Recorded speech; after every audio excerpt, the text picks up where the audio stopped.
अगला सेशन अभी शुरू होगा स्कूलों का, उसके हमने कुछ नए प्लान किए हैं। उस नए प्लान में हम बच्चों को स्कूली शिक्षा के साथ साथ कई क्षेत्रों की कोचिंग देंगे, जैसे सैनिक school, Indian military school, Navodaya school, NDA और +2 के दौरान चार्टर्ड अकाउंटेंट, लॉ में एडमिशन के लिए कोचिंग और इंजीनियरिंग में कोचिंग, मेडिकल साइड में कोचिंग। तो इस तरह के कुछ क्षेत्र हमने चुने हैं जिसमें हम बच्चों को कोचिंग देना चाहते हैं। तो वो काम हमने कोरोना के टाइम से पहले शुरू किया था, लेकिन बीच में 2 साल का जो समय आया उसमें बीच में एक व्यवधान आ गया। तो अभी दोबारा रेगुलर स्कूल शुरू हो गए हैं, तो हमारे पास समय है और हमारे पास एक अच्छी टीम है। तो हमने इसमें एक मिशन डायरेक्टर बनाए हैं, डॉक्टर नरेश वर्मा जी, जिनका 6 साल का ब्लॉक एजुकेशन ऑफिसर का एक अनुभव है और कम से कम 15 लोगों का एक स्टाफ की हमारी टीम है, जो बच्चों को 1 अप्रैल से जो सेशन शुरू होगा उसमें कोचिंग देगी। तो ये कोचिंग हमारी, वैसे तो कुछ एग्ज़ाम ऐसे जो 5वीं क्लास में होते हैं, कुछ ऐसे 9वीं क्लास में होते हैं, कुछ 10वीं क्लास में होते हैं, जैसे NTSC का एग्ज़ाम, कुछ क्लास +2 के बाद होते हैं। लेकिन हमने ये फील किया कि जब बच्चा सारी पढ़ाई पूरी कर लेता है तो तब कन्फ्यूजन में जल्दबाजी में कोचिंग लेता है, उसका फाउंडेशन नीचे का नींव मजबूत नहीं होती, तो बच्चा बाद में कुछ नहीं कर पाता। लाखों बच्चे कोटा में जाते हैं, लेकिन कोटा का रिजल्ट क्या है, 100 बच्चों में से 4 से 5 का सिलेक्शन होता है, 94-95% बच्चों का सिलेक्शन नहीं हो पाता। तो हम इस बात की जड़ तक गए, तो हमने फील किया कि जब तक प्राइमरी क्लास से कोचिंग बच्चों को नहीं मिलेगी तब तक बच्चा बाद में जाके सफल नहीं होगा। तो हमने प्लान किया कि हम अपने विद्यालय में दूसरी क्लास से कोचिंग देंगे। दूसरी शुरू करके इस साल 9वीं क्लास तक हमारी कोचिंग है।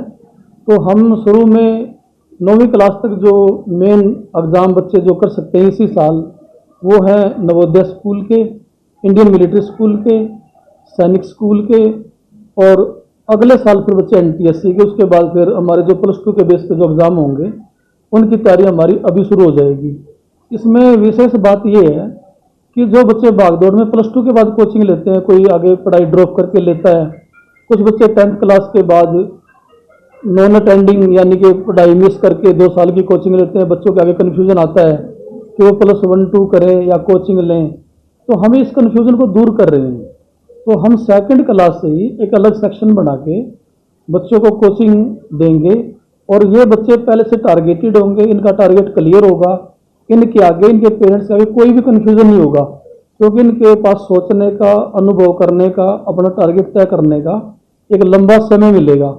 तो इसलिए हम वो पेरेंट्स की दुविधा भी दूर करना चाहते हैं, जिसमें पेरेंट्स दूसरों से सलाह लेता है कि बच्चा क्या करे क्या ना करे, बड़ा कन्फ्यूजन आता है। तो ये कन्फ्यूजन हम बच्चों का प्राइमरी क्लासेस से ही दूर कर देंगे। बच्चा पहले से तय करके रखेगा कि मुझे क्या करना है। पायनियर स्कूल लंबे समय से एजुकेशन में सिस्टम इस प्रकार की चुनौतियों का सामना करते हुए आज कहाँ पहुंचे? 2001 से हमारा सफ़र शुरू हुआ, आज 2022 है, 21 साल का हमारा सफ़र है। तो हमने इस बात को टटोलने के लिए कि हमने क्या प्रोडक्ट सोसाइटी को दिया है, तो हमने अपने पहले के जो बच्चे पढ़ चुके हैं पिछले 20 सालों में, उनका पूर्व छात्र मिलन किया था। तो उसमें बहुत सारे छात्रों का डाटा हमने कलेक्ट किया, तो हमें पता लगा कि कम से कम 40 से 45 बच्चे हमारे मेडिकल लाइन में MBBS डॉक्टर हैं, कुछ पोस्ट ग्रेजुएट डॉक्टर हैं, और कई बच्चे ऐसे हैं जो इंजीनियरिंग में अच्छे मुकाम पे गए हैं, कुछ बच्चे लॉ में गए हैं, कुछ बच्चे चार्टर्ड अकाउंटेंट में गए हैं, और जैसे मैं आपको बता रहा था एक बच्चे ने HPS का एग्ज़ाम भी क्लियर किया है। और ऐसे शिक्षा जगत में बहुत सारे बच्चे एजुकेशन में लेक्चरर हैं। आज इस प्रोग्राम में 8-10 बच्चे हमारे ऐसे आए थे जो एजुकेशन में भी PGT टीचर हैं। तो बहुत बड़े पैमाने पे व्यापार में काफ़ी बच्चे कामयाब हुए। तो हमें संतोष है कि इतने लंबे सफ़र में हम सोसाइटी को कुछ दे पाए।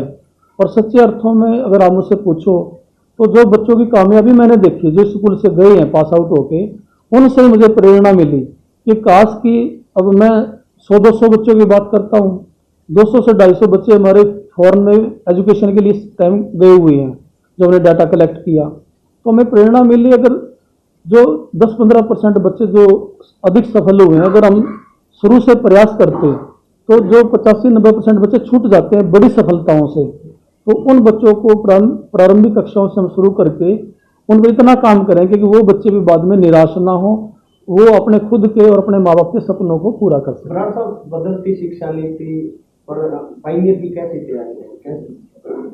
पाइनियर स्कूल के साथ ये सौभाग्य भी और सुविधा भी है कि हमने जो मार्केट की नीड्स हैं या जो विभिन्न नौकरियों की नीड्स हैं, तो उनको ध्यान में रखते हुए हमने सबसे पहले तो ये होता है कि बच्चों का एक एक्सपोजर मजबूत होना चाहिए। एक्सपोजर का मतलब है कि बच्चा हेजिटेट ना करे, अपने आप को प्रेजेंट कर सके सोसाइटी में, चाहे उसका इंटरव्यू देना है या व्यापार की डील करनी है या किसी भी तरह से इंटरेक्ट करना है सोसाइटी में। सबसे पहले उसका बच्चे का बोलचाल अच्छा हो, इस पर हमने बड़ा फोकस किया। ये आधुनिकता की मांग है। दूसरा, जैसे कि मैंने बताया कि पेरेंट्स आगे दुविधा है कि बच्चा क्या करे क्या ना करे, ये आज के समाज की नीड है, तो इस नीड को पूरा कर रहे हैं। तीसरा ये है कि चलो सब बच्चों के लिए नौकरियां नहीं होती, वो मार्केट में और भी बड़े काम है संसार में, तो उसमें जितना बच्चे का नींव मजबूत होगी, फाउंडेशन मजबूत होगा, आधार मजबूत होगा, तो बच्चा दूसरे क्षेत्रों में भी कामयाब होगा। तो इसलिए हम मतलब मल्टी फंक्शनिंग काम कर रहे हैं, जो नौकरी में भी काम करेगा, व्यापार में भी काम करेगा, और बच्चा जो समाज के अन्य क्षेत्र है, जो आज आधुनिक समय की मांग है, जैसा मुझसे पूछ रहे हैं, उन सारी मांगों को हमारा बच्चा पूरा करेगा।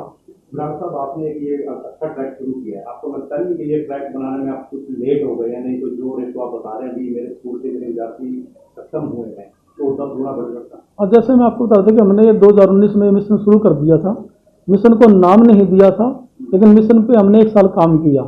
तो ये दुर्भाग्यपूर्ण तरीके से जो बीच में कोरोना काल आया, तो 2 साल का गैप आया, अन्यथा हमने काफ़ी पहले इसका फैसला ले लिया था। चलो कोई बात नहीं, जो टाइम था वो मंजूर है, सारी दुनिया में आया, लेकिन हम अब भी नए प्रयास करेंगे और नए सपने के साथ जिएंगे और मजबूती से काम करके कम से कम अगले समाज को हम बचाने का काम करेंगे। कितनी उपलब्धि मिल सकती है जो ट्रैक आपने बनाया है, किस तरह की उपलब्धि आप सर्वाइव करना चाहते हैं? इसमें बहुत बड़ा बूम आएगा आगे सोसाइटी में। इसमें चाहे राजनीतिक क्षेत्र है, तो हम बच्चों को बोलना सिखाएंगे, एक्सपोजर देंगे। राजनीति भी आजकल एक पेशा है, सेवा का क्षेत्र है, चाहे व्यापार है, नौकरी क्षेत्र है। आजकल तो सरकारी के साथ प्राइवेट निजी सेक्टर में बहुत सारे उद्योगों में नौकरी चली गई है, तो हम इन सब के लिए काम करेंगे। और मैं खुद बड़ा उत्साहित हूँ और मैं पूरा विश्वास के साथ ये काम कर रहा हूँ। और इसको अगर आप मेरा कोई दूसरे अर्थों में ना लें, हम जो काम हाथ में ले लेते हैं, हमारे साथ ये खूबी है, हम उसको पूरा करके दिखाते हैं। कोचिंग क्लास जो आप देंगे, क्या वो स्कूल की फीस उसमें कुछ एक्स्ट्रा रहेगी?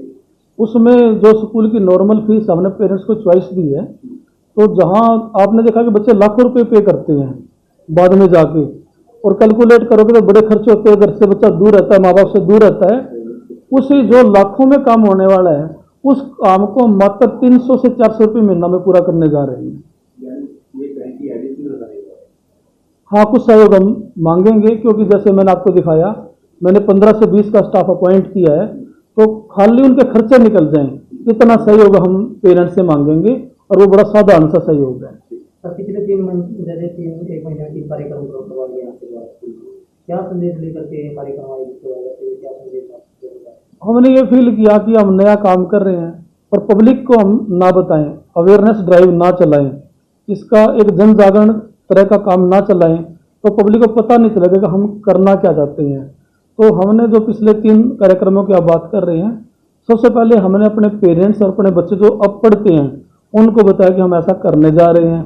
फिर उन हज़ारों बच्चों को हमने बताया जो यहाँ से पढ़ के गए हैं, और आज हमारे पेरेंट्स भी थे, जो बच्चे पहले पढ़ के गए वो बच्चे भी थे, और इसमें कम से कम 2000 ऐसे व्यक्ति हमने बुलाए जिनको इन बातों का आज तक पता नहीं था, उनको आज मंच के माध्यम से ये बातें बताई गई।